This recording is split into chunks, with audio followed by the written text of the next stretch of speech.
Between 2016 and 2019, the city of Medellín built 30 interconnected green corridors.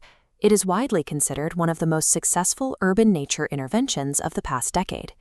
The city trained a dedicated corps of gardeners, drawn from displaced and low-income communities, to plant and maintain the avenues. They successfully put the labor and a share of the benefit directly in the hands of the local residents. The municipal data tracks serious results. The city reports that the corridors lowered temperatures by about 2 degrees Celsius across Medellín, with local reductions of up to 10 degrees in surface temperature along the planted axes. But despite these metrics, the project faces a structural vulnerability. Once the ribbon is cut, these living corridors are left to compete every single year for a slice of the ordinary municipal capital budget just to stay alive. Colombia actually possesses sophisticated land value capture laws, where the government recovers the increase in private property value created by public works. Medellín uses a dedicated municipal fund to finance about 82nd. As the green infrastructure raises local amenities, rents go up, triggering green gentrification that prices out the exact residents the investment was meant to serve. Medellín secured equity in its initial design through its hiring practices, but in Durban, South Africa, the Buffels Dry Reforestation Program engineers equity directly into its structure. Local treepreneurs grow and trade indigenous trees for food and school fees on protected, municipally owned land, securing the social benefit against market displacement. Land value capture solves the maintenance problem. When a city installs a central green asset, surrounding property values predictably spike upward.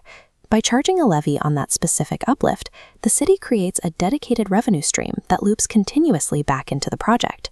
For cities lacking the sovereign fiscal space to do this, alternative structures exist. The Shenzhen Water Group, a utility in China, borrowed in local currency to build and operate sponge city projects in smaller municipalities that couldn't access capital on their own.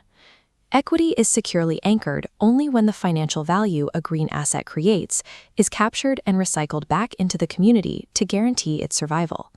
Securing that initial capital requires strict measurement, reporting, and verification. Capital priced against unverifiable, self-reported environmental outcomes carries hidden risks that credible financiers will simply reject. Traditional independent verification relies on third-party audits running tens of thousands of dollars per cycle. Those massive fixed costs can entirely consume a small project's income, locking community-scale reforestation out of the carbon market before it even starts. The city of Freetown, Sierra Leone, offers an instructive response. Their municipal tree planting campaign uses inexpensive digital tools to track every single tree, paying community growers specifically for the trees that survive, rather than the initial act of planting. Each tree carries a geotagged, time-stamped photographic record. This methodology shifts verification from an expensive fixed overhead to a cheap marginal cost per tree, generating the hard, falsifiable data needed to make the project bankable. Once the data is structured, the physical design must follow suit.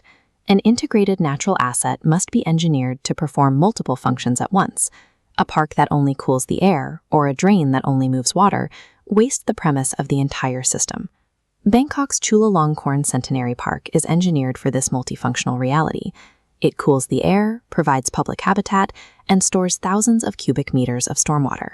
In Bordeaux, the city applies this logic at massive scale, treating half its territory as working natural infrastructure, prioritized equally with transit and housing. When verification is digitized and design is multifunctional, natural assets stop being viewed as charitable civic amenities and operate as rigorous, investable infrastructure. The core failure in urban greening happens when project dimensions are treated sequentially, diagnosing, then designing, then seeking funding, and finally maintaining, instead of integrating them as a single system. Cities serious about operationalizing this nexus must place drainage, green space, climate mitigation, and biodiversity under a single, accountable municipal agency. To achieve true urban scale, they must abandon project-by-project customization in favor of a standardized catalog of asset designs procured under multi-year framework contracts. For global development financiers, the rule is equally strict. Funding for operation and maintenance must be explicitly identified, agreed upon, and locked into the capital structure during the initial loan negotiations. Living infrastructure requires rigorous financial engineering to ensure these natural assets remain permanently anchored within our growing cities. An intervention is only as durable as its financing and measurement. Resilient equity must be built into a project structure from day one, not left to good intentions. Read the full NbS Praxis thought piece to explore the complete analytical framework.